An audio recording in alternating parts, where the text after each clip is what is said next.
আমি অলওয়েজ বলি আপনি একটা বিজনেস শুরু করার আগে আপনার যেটা করা উচিত সেটা হচ্ছে আপনি যেই প্রোডাক্ট নিয়ে মার্কেটে বিজনেস করতে আসবেন সেই প্রোডাক্টের প্রোডাক্ট মার্কেট ফিট খুঁজে বের করা। কি কনফিউজড? আসেন একটু ক্লিয়ার করি।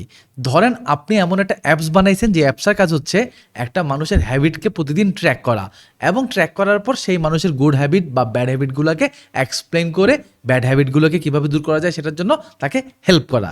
সো এই অ্যাপস বানানোর পর আপনি তো খুবই এক্সাইটেড, বাট আপনি কিছুদিন পরেই খেয়াল করলেন আপনার 10 জন ইউজারের মধ্যে 9 জন ইউজারই আপনার এই অ্যাপস ব্যবহার করে না। অন্যদিকে আপনার ফ্রেন্ড হয়তো আরেকটা অ্যাপস বানাইছে যে অ্যাপসটা তার ইউজাররা প্রতিদিন ব্যবহার করতেছে, প্রতিদিন ব্যবহার করে তারা বেনিফিট পাচ্ছে এবং এই অ্যাপস ব্যবহার করতে গিয়ে যা যা প্রবলেম ফেস করতেছে সেই প্রবলেমগুলো ফিডব্যাক আকারে তার কাছে পাঠাচ্ছে আর এই প্রবলেমগুলোকে আইডেন্টিফাই করে আপনার ফ্রেন্ড তার অ্যাপসকে আরও ইমপ্রুভ করতেছে। সো এই দুইটা সিনারিওর মধ্যে আপনার সিনারিওতে প্রোডাক্ট ছিল বাট প্রোডাক্ট মার্কেট ফিট ছিল না, কারণ আপনার ওই প্রোডাক্ট আপনার ইউজার ব্যবহারই করতেছিল না। অন্যদিকে আপনার ফ্রেন্ডের ক্ষেত্রে যেটা হয়েছে সেটা হলো সেও একটা প্রোডাক্ট বানাইছে এবং তার প্রোডাক্টটা তার কাস্টমার ব্যবহার করতেছে এবং ফিডব্যাক দিচ্ছে।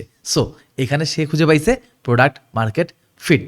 So concept is very simple. আপনি কোনো একটা প্রোডাক্ট নিয়ে একটা বিজনেস শুরু করে সেই বিজনেসকে স্কেল করার আগে আপনার খুঁজে বের করা উচিত আপনার প্রোডাক্টের আদৌ কোনো প্রোডাক্ট মার্কেট ফিট আছে নাকি নাই। থাকলে আপনি এই বিজনেসকে কন্টিনিউ করুন, আর না থাকলে নতুন করে আবার চিন্তা ভাবনা করুন।